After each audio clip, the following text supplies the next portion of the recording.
नमस्कार, मैं हूं राज और आप देख रहे हैं प्योर पॉलिटिक्स। देखिए, बांग्लादेश ने जब से ये शेख हसीना को डेथ सेंटेंस दिया है कि मोहम्मद यूनुस के इशारे पर ये जो इंटरनेशनल क्राइम ट्रिब्यूनल बना करके उसने जो शेख हसीना को डेथ सेंटेंस दिया है, मृत्यु की सजा दी है, और जिस तरह से भारत ने साफ साफ संकेत दे दिया है, शेख हसीना तो भारत में है ना। प्रधानमंत्री मोदी ने साफ साफ संकेत दे दिया है कि ज़्यादा होशियार बनने की जरूरत नहीं है। मतलब शेख हसीना की गैर मौजूदगी में ये तुम्हारा जो आईसीटी है, नाम रखा है इंटरनेशनल क्राइम ट्रिब्यूनल। ऐसा लगता है जैसे कोई यूनाइटेड नेशंस की कोई संस्था है। ऐसी कोई संस्था नहीं है, ये उनकी एक घरेलू संस्था है। जो वहाँ के पार्लियामेंट में एक एक्ट बनाया गया था, जो 1971 का युद्ध हुआ था उनका पाकिस्तान के साथ, तो वो पाकिस्तानियों को ट्राई करने के लिए वो बनाया गया था। खैर, उसको इस्तेमाल करके उन्होंने शेख हसीना की मौजूदगी में उनको मृत्यु दंड दिया है। भारत ने बड़ा स्पष्ट कह दिया है कि भाई, ये तुम्हारे इस तरह की हरकतों से कुछ होने वाला नहीं है। शेख हसीना भारत की मित्र हैं और भारत उनकी रक्षा करेगा। मिनिस्ट्री ऑफ एक्सटर्नल अफेयर्स ने, विदेश मंत्रालय ने बहुत साफ कहा है कि हमने देखा है कि वहां पे क्या फैसला आया है, लेकिन हम सारे स्टेक होल्डर्स से बात करेंगे।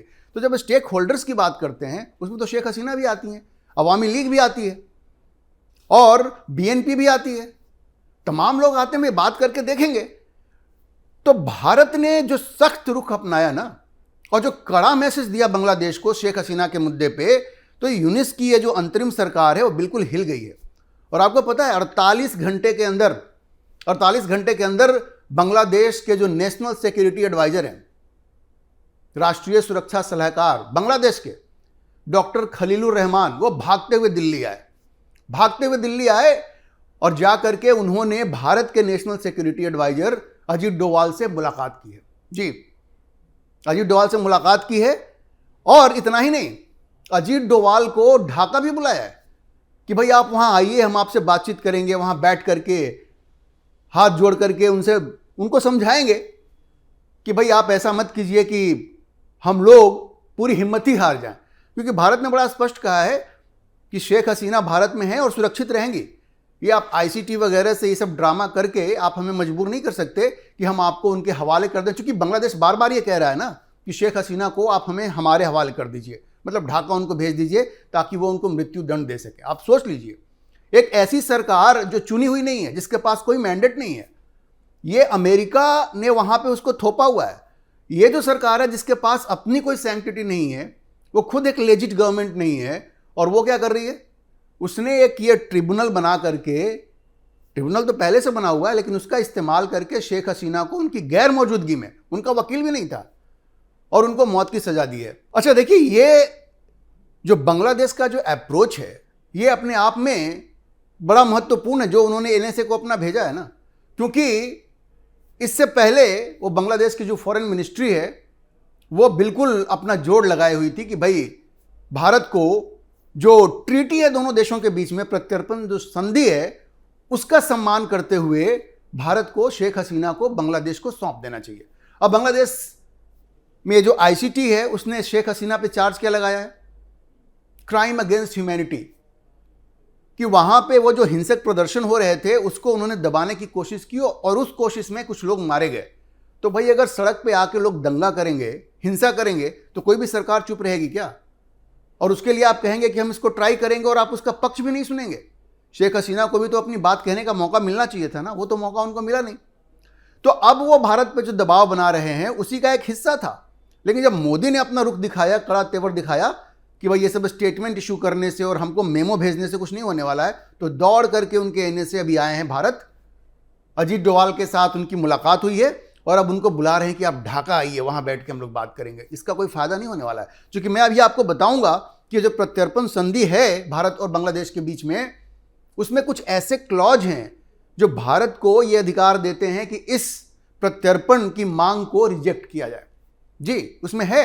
अब देखिए, ये जो आईसीटी है, उसने शेख हसीना के साथ साथ जो farmer inspector general of police हैं, चौधरी अब्दुल्ला अल ममून और असदुज्जमान खान, ये जो उनके फॉर्मर होम मिनिस्टर थे, उन सबों को गिल्टी मानते हुए उन सबों को सजा दी है कि छात्रों पे उन्होंने ज्यादतियां की। भाई, ये छात्र उपद्रव कर रहे थे, हिंदुओं को मारा है उन्होंने, अल्पसंख्यकों को मारा है उन्होंने, आगजनी की है, हिंसा की है, तो सजा तो उनको देनी थी ना। ये तो बांग्लादेश की आर्मी थी जिसने कि शेख हसीना की पीठ में छुरा भोंक दिया, वरना उन्होंने जो किया कुछ गलत नहीं था। कोई भी सरकार होगी तो हिंसा होगी तो उसको कंट्रोल करेंगे ही, भले कुछ लोग मारे जाएं। और ध्यान रखिए, जब 5 अगस्त को जब शेख हसीना को बांग्लादेश छोड़ने के लिए मजबूर किया गया, उस वक्त वो वहां की प्रधानमंत्री थी और उन्होंने इस्तीफा नहीं दिया है। आज भी वही प्रधानमंत्री हैं। तो एक चुनी हुई प्रधानमंत्री को एक ऐसी सरकार सजा दे रही है जिसके पास शासन करने का कोई नैतिक अधिकार नहीं है, कोई संवैधानिक अधिकार नहीं है। अच्छा देखिए, एक तरफ तो बांग्लादेश अजीत डोभाल के सामने हाथ जोड़ रहा है, प्रधानमंत्री मोदी के सामने हाथ जोड़ रहा है, दूसरी तरफ कितना शातिर है ये देखिए, उसको अब इंटरपोल की हेल्प चाहिए। अब खबर यह है कि बांग्लादेश इंटरपोल से ये अनुरोध कर रहा है कि भाई हमें शेख हसीना को वापस दिलवाओ भारत से, भारत को बोलो कि वो प्रत्यार्पण करें शेख हसीना का। और ये जो असदुज्जमान खान कमाल जो हैं, जो फॉर्मर होम मिनिस्टर हैं, अब वहाँ का जो एक अखबार है द डेली स्टार, वो ये कह रहा है कि बांग्लादेश ने इंटरपोल से ये रिक्वेस्ट किया है कि भाई वो शेख हसीना के प्रत्यर्पण के लिए भारत के ऊपर दबाव डालें। और इस संबंध में जो कागजी प्रक्रिया है वो शुरू हो चुकी है। तो आप सोचिए कि ये किस तरह का गेम ये बांग्लादेश खेलना चाह रहा है। अजीत डोभाल के सामने, प्रधानमंत्री मोदी के सामने हाथ भी जोड़ रहा है, लेकिन दूसरी तरफ इंटरपोल में जा करके उनसे ये अपील कर रहा है कि भाई हमें किसी तरह से शेख हसीना का प्रत्यर्पण करवा दो, दिलवा दो शेख हसीना हमको, ताकि हम उनको फांसी पर लटका सकें। क्या प्रधानमंत्री मोदी ऐसा होने देंगे? ये यूनुस अपने आप को चाहे जितना भी शातिर समझ ले, लेकिन प्रधानमंत्री मोदी तो ऐसा बिल्कुल नहीं होने देंगे, क्योंकि शेख हसीना तो भारत की मित्र रही हैं। जब तक वो बांग्लादेश में रही, उन्होंने बांग्लादेश की ज़मीन का इस्तेमाल भारत के खिलाफ नहीं होने दिया, और प्रधानमंत्री मोदी उनको इस तरह से अकेले नहीं छोड़ सकते। अच्छा, अब मैं आपको यह बताता हूं कि जो प्रत्यार्पण संधि है भारत और बांग्लादेश के बीच में, कैसे उसमें ऐसी व्यवस्था है कि भारत को पूरा अधिकार है इस प्रत्यर्पण को रिजेक्ट करने का। यह जो 2013 की जो संधि है, उसका जो आर्टिकल 8 है, वो ये कहता है कि भाई इस तरह के किसी भी मांग को रिजेक्ट किया जा सकता है अगर एक पक्ष को ये लगे कि भाई ये अनजस्ट है, ये सही नहीं है और ऑप्रेसिव है, मतलब ये प्रताड़ित करने वाला है। ये तो दोनों केस है, इसमें गलत तो है ही, क्योंकि शेख हसीना की बात सुनी ही नहीं गई, इनका तो वकील वहां कोई था ही नहीं, और प्रताड़ित करने वाला है ही, क्योंकि यूनुस ने तो एक तरह से दुश्मन घोषित किया हुआ है शेख हसीना को।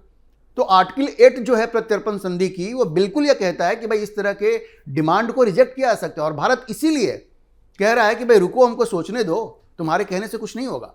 उसी तरह से जो आर्टिकल 6 है इसी ट्रीटी का, वो ये कहता है कि कोई ऐसे अपराध की अगर बात हो रही है जो पॉलिटिकल नेचर का हो, तो उसको भी रिजेक्ट किया जा सकता है। तो आप देखिए, पॉलिटिकल नेचर का तो ये है ही, पूरी तरह से पॉलिटिकल है।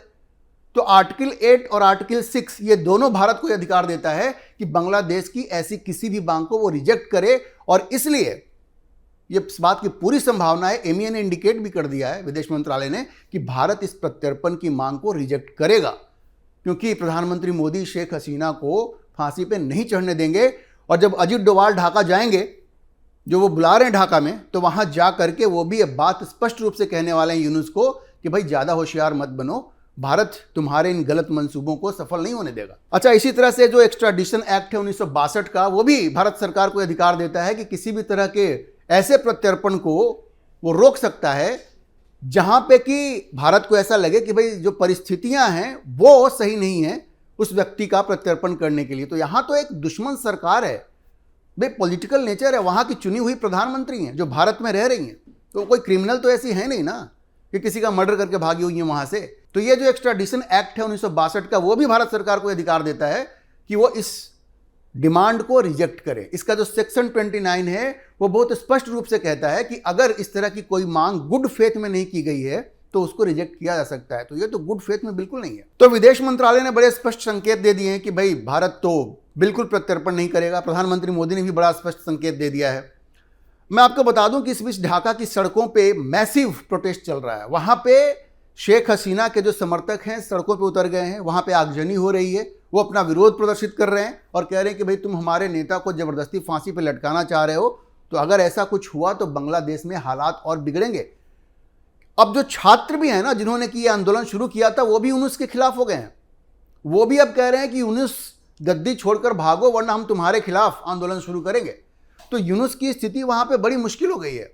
अवामी लीग ने भी ये कहा है, बीएनपी ने भी ये कहा है कि भाई हम लोग इन चीज़ों को बर्दाश्त करने वाले नहीं हैं, और जो छात्र हैं उन्होंने भी ये कह दिया है कि भाई अब तुम्हारा बचना मुश्किल है, तो आप मान के चलिए कि ये जो मोहम्मद यूनुस है वो चारों तरफ से घिरता जा रहा है। अवामी लीग हो, बीएनपी हो, वहाँ के जो छात्र हैं वो हो, चाहे प्रधानमंत्री नरेंद्र मोदी हो, इन सबों ने इशारा कर दिया है कि तुम्हारे ये जो गलत मंसूबे हैं ना, कि गैर कानूनी तरीके से बांग्लादेश पे राज करने का और ये जो चुनी हुई प्रधानमंत्री है उसको फांसी पे लटकाने का, वो सफल नहीं होने वाला है। और इसलिए जब अजीत डोभाल ढाका जाएंगे, जो उनको इन्विटेशन मिला है, वो जब भी जाएंगे तो ये बात साफ साफ यूनुस को बताई जाएगी कि तुम्हारी इस तरह की घटिया मांग को भारत कभी स्वीकार नहीं करेगा और शेख हसीना को फांसी पे लटकाने का जो तुम्हारा इरादा है, जो तुम्हारी मंशा है, उसको तो भूल ही जाओ। देखिए, तो यूनुस के पास ढाका छोड़कर भागने के सिवा कोई रास्ता नहीं है और प्रधानमंत्री मोदी ने जो संकेत दिए हैं उससे बड़ा स्पष्ट है कि ये जो शेख हसीना है उनको फांसी पे लटकाने का तो प्लान सफल नहीं होगा। इस बात की पूरी संभावना है कि शेख हसीना जल्द ही बांग्लादेश लौटेंगी, क्योंकि आज भी वो चुनी हुई प्रधानमंत्री हैं और अगर शेख हसीना के पास प्रधानमंत्री मोदी का समर्थन है, भारत का समर्थन है, तो ये कोई असंभव काम नहीं है। बस इंतजार कीजिए, आपको बांग्लादेश से अच्छी खबर मिलेगी, शेख हसीना की वापसी होगी और वो एक बार फिर से वहाँ की प्रधानमंत्री बन सकती हैं। अभी के लिए इतना ही। आप इस विषय पर क्या सोचते हैं, अपनी राय कमेंट बॉक्स में जरूर लिखें और अगर आपको वीडियो पसंद आया हो तो आप इसे लाइक करें, शेयर करें और हमारे चैनल को सब्सक्राइब जरूर करें।